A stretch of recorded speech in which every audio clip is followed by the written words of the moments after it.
একটা গ্রামে একটা কৃষক ছিল। সে মধ্যবিত্ত ছিল। মধ্যবিত্ত হলেও সে অনেক পরিশ্রমী। সে পরিশ্রম করতে ভালোবাসতো। ঘরে বসে থাকতে চাইতো না। অলসভাবে বসে থাকতে সে ঘৃণা করত। কৃষকের স্ত্রী, সেও খুব পরিশ্রমী। দিনরাত স্বামীর সাথে পরিশ্রম করে।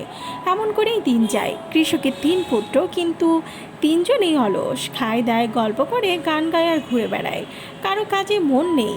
কৃষক তাদের কাজ শেখালো, কী করে মাটি কুপোতে হয়, মই দিতে হয়, চাষ করতে হয় আর বীজ বুনতে হয়। তারা সবই শিখলো, কিন্তু কেউ কাজ করতো না।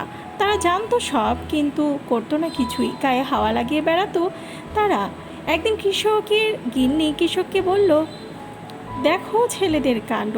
ছেলেরা ওরকম কুড়ো হলে তো 2 দিনে বসে খেয়ে সব শেষ করে দিবে। তারপরে কি হবে? কৃষক চুপ করে বসে থাকলো। কিছুক্ষণ পরে একটু হেসে বলল, ঠিক সময়ে সব ঠিক হয়ে যাবে। দেখতে দেখতে কৃষক বৃদ্ধ হলো। তখন সে একদিন স্ত্রীকে ডেকে বলল, ছেলেদের ডাকো। কৃষক বলল, আমি বৃদ্ধ, তার উপর অসুস্থ। তোমাদের মা রইলেন, আমি শীঘ্রই মারা যাব। মৃত্যুর আগে তোমাদের একটা কথা বলি। তারা বলল, বলুন।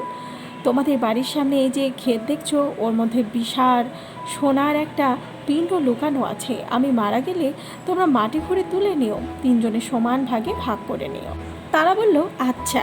কিছুদিন পর কৃষকের অসুখ বেড়ে গেল। সে কয়েক মাস রোগে ভুগে একদিন মারা গেল। ছেলেরা মহা ধুম করে তার শ্রাদ্ধ শান্তি ক্রিয়া শেষ করলো। তারপর 3 ভাই কোড়াল নিয়ে মাটি খুঁড়তে লাগলো, কিন্তু কোথাও কিছু পেল না। অবশেষে মনের দুঃখে তারা 3-4 দিন পর অবশ হয়ে বসে পড়ল। এমন সময় মেজো ভাইয়ের কুড়াল ঠক করে কিসে যেন লাগলো। সে বলে উঠল, পেয়েছি। কিন্তু তুলে দেখা গেল একটা পাথর। আবার 3 ভাই মন খারাপ করে বসলো। আর একজন চাষি এদের কাণ্ড কারখানা দেখলো। সে 3 ভাইয়ের বন্ধু। সে সব শুনে বলল, এই ব্যাপারটা, তোমরা এক কাজ করো না। তখন কৃষকের ছেলেরা বলল, কি কাজ? তোমাদের জমি তো আগে গোড়া খোঁড়া হলো, এবার এতে বীজ পুঁতে দাও, ফসল হোক। তারা এতে রাজি হলো এবং বীজ বুনলো। কিছুদিন পর গাছ বড় হলো, ফসল ফললো। আর সেই ফসল গোলায় পুড়ল। তা বিক্রি করে অনেক টাকা পেল। 3 ভাই সে টাকা ভাগ করে নিল আর বলল, এই পৈতৃক ধনই রেখে গেছেন বাবা, এই ধন কখনো শেষ হবে না। তারা 3 ভাই তারপর থেকে খুব পরিশ্রমী হয়ে গেল। তারা বেশ মনোযোগ দিয়ে কৃষিকাজই করতে লাগলো। জীবনে আর কখনো তাদের অর্থের অভাব হয়নি।